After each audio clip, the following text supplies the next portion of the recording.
Hey guys, this is Tarot with Kittens, Weights, and Tarot, and today I'm doing a review of the Macabre Tarot by Samantha West, and this is put out by Rockpool Publishing, and I've been waiting for this one for a long time. All my friends in Australia, I saw that, of course, they got the deck first, and I was like, oh, couldn't wait to get it.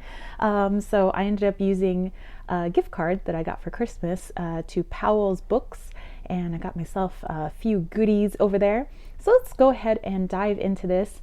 So the Macabre Tarot has some beautiful gold foil on it. As you can see, some moon phases, a little bat, some skulls, totally quirky, cute. It's in the shape of a coffin. You can see that it's by Samantha West. We have some crystal shapes on there, spiders, just lots of fun stuff. So the box itself, pretty cool. I will say I don't keep my cards in the box because it's huge. And also, check this out. Let's go ahead and open her up.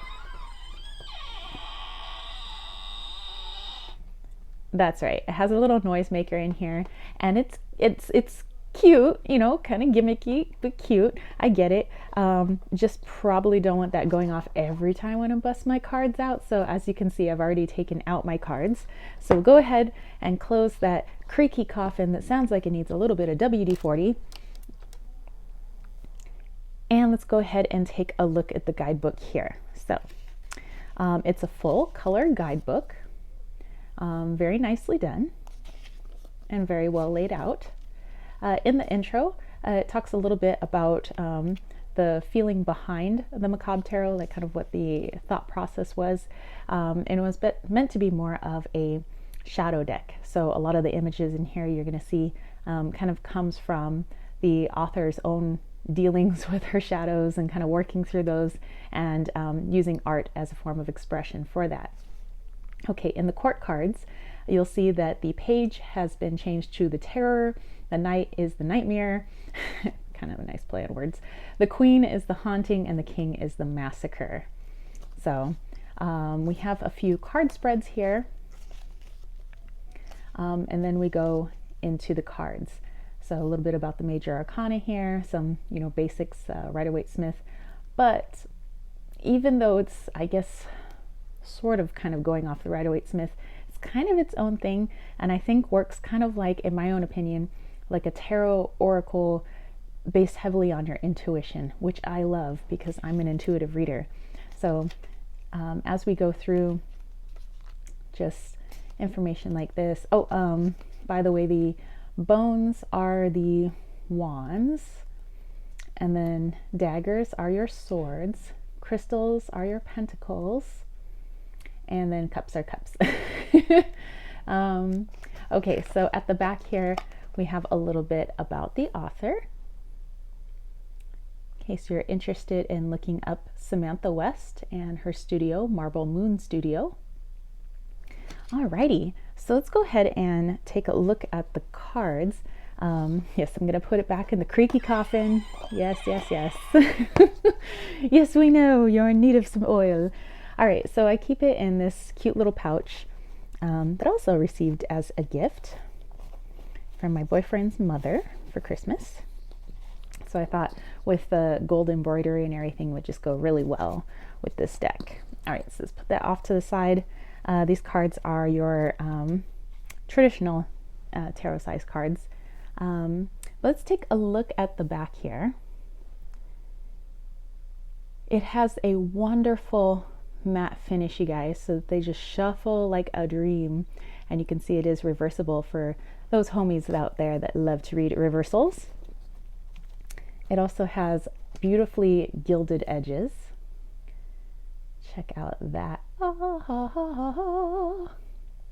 And so when I first got them, usually how I break up the gilded edges is I do a little bit of this and a little bit of that, and all of a sudden it's like they're all separated, and then you don't have any issue with sticking at anymore. So they shuffle perfectly.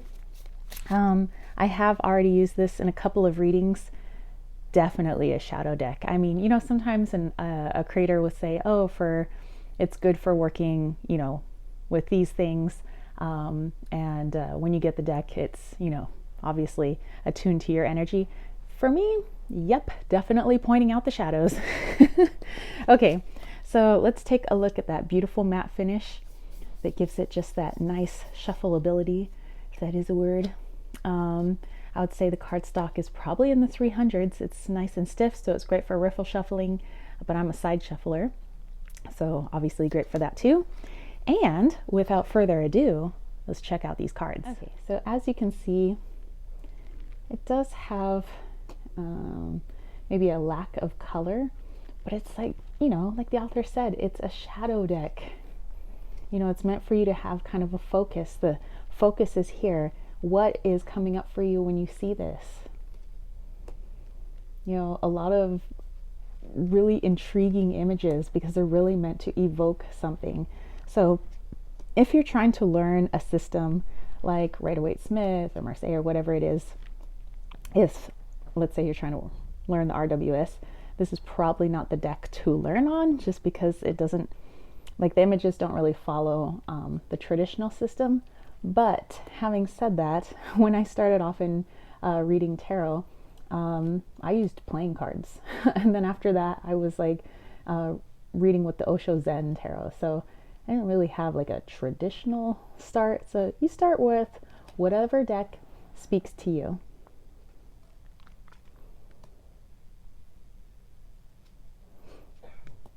So Massacre of Daggers. Remember that that's the King of Swords. And it's just, they're so weird and quirky. They're not scary to me, but definitely they hit. They hit somewhere inside and you're like, okay, what's coming up? Something feels uncomfortable. And I think that that's what this is for. It appeals to my Addams Family nostalgia. You know, I am a Gemini, so, you know, yes, I'm sunshine and rainbows and unicorns, but I'm a little bit Wednesday Addams as well. So definitely love this. I love the faces and everything too. And here they're just sharing like potions, or maybe it's poisons, whatever. Are you hanging out with poisonous people? See, good stuff, right? Also stick around after checking out the cards, because I always do a little reading at the end. So hopefully the reading connects with you. I always love showing people how, you know, I might read with the cards, but also so people can see like how the cards shuffle and all that good stuff. I like that the hermit is wearing one of those old school doctor's masks. Here we have the shape of the coffin, kind of like the box that it came in.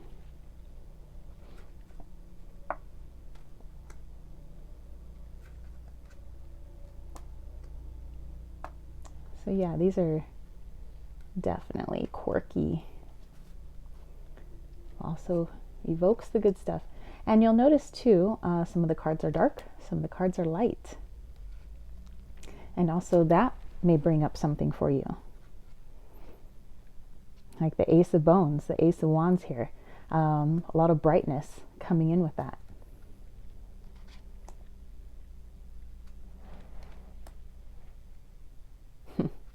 I like that everything is melting away with the Judgment. It's like when you realize something and it's like your whole reality, everything just kind of fades away and you're like, oh, what?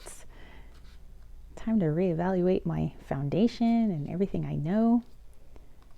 So even though it's a simple image, you know, surrounded by a lot of either white space or dark space, I really feel like you can get into these cards. Maybe pulling one card or just a few cards might be good at the start. Then you can go on to some full-on spreads. But I think just a single card is really powerful. Like if you had the Hanged and you have this mermaid, and you know, it may not be fitting with what we normally think with mermaids and all that. It's like, what is coming up with that? Definitely a lot of journaling can take place. A lot of inner questions.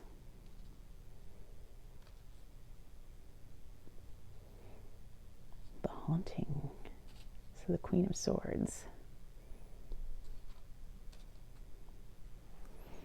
So this one kind of almost looks like Ariel, but this is the Empress.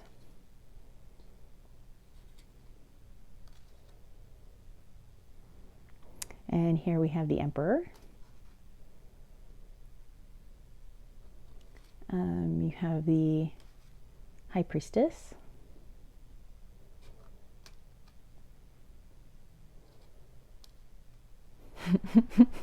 I want to hang out with these dudes.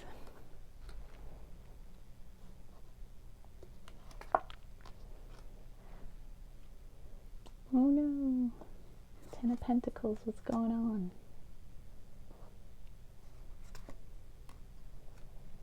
The Death card. Oh my gosh, it is so cool. I love the art. The art is amazing. Now I know this deck isn't for everyone.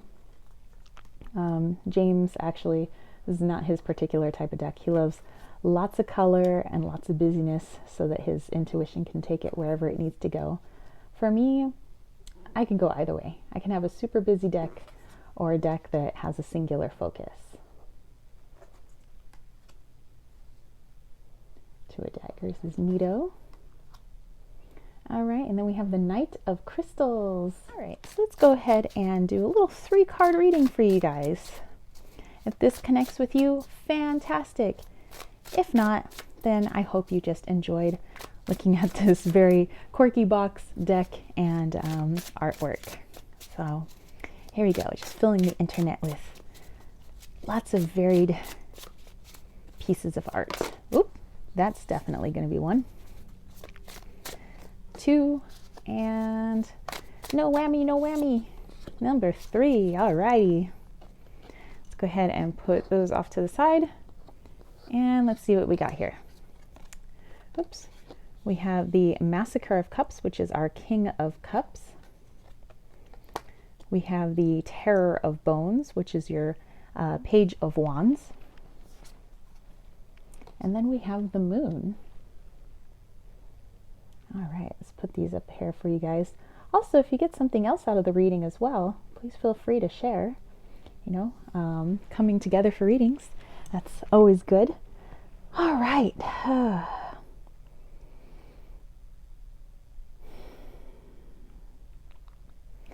Okay. So what I'm getting for this is sometimes, whether this is a family environment, work environment, whatever it may be, sometimes even friendships, we tend to put people into rankings or levels of superiority. So sometimes this is done by somebody's, their job title. Sometimes it's done because of age. Sometimes it's done because somebody achieved a certain amount of money or something, whatever we deem, superior. And just to keep in mind that there's a lot to be learned from those we deem inferior or beneath us, lower than us, or younger than us, and not to let our ego get in the way of that. There's as much to learn from the lower, and I hate to say that, as there is from the upper. And the only way for both to advance is to realize that we all can learn from each other. Some people, like, let's say me, for instance, I used to be a high school teacher for a really long time. And I know that there were many teachers that felt superior to their students because they had a degree, they had a certain amount of knowledge in their whatever subject area that it was, and they felt that the students were almost dumb, that they didn't know as much, they're naive. And to a certain extent, yes, when it comes to having lived life on the planet, some of them were very naive, but some of them had lived in ways that the teacher could never understand. And in that respect, they had a vast amount of knowledge. Their perspective as a teenager also offered them a vast amount of knowledge, something that can be shared with the teacher. So in essence, they become the teacher. So in whoever this may pertain to, if you've been feeling like somebody is annoying, or they just don't get it because they're not as old as you, or they're not as experienced as you, or they're not as high in the ranks as you, and therefore, they're just in the way. You might want to rethink that. Let's put the ego down and see what we can learn from this person and what they can learn from us. Okay? All right, so I hope you enjoyed this reading. I hope you enjoyed this deck review. And if you did, don't forget to give it a thumbs up. Don't forget to click subscribe, and don't forget to click that ding, ding, ding notification bell for more videos just like this. Or maybe I should have the noise effect.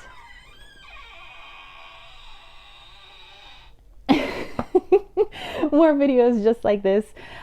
If you have this deck and you're working with it, let me know how you're working with it. Is it in spreads? Are you using it for clients? Are you doing one card pulls? Let me know. Yeah, and if you got something else from the reading, of course, share that down below. And if you're interested in getting a reading from me, head over to www.kittensweightsandtarot.com. I have a lot of different readings. I also have my room and body sprays, my salves, all that good stuff. Also, make sure that you check out Desert Cauldron for many wonderful items just like this. We have a few pieces of awesome dogtooth calcite left in the shop. All my other information is down below. And yeah, that's it for me, spiritual homies. I will catch you later. Peace, love, and chicken grease. Peace out.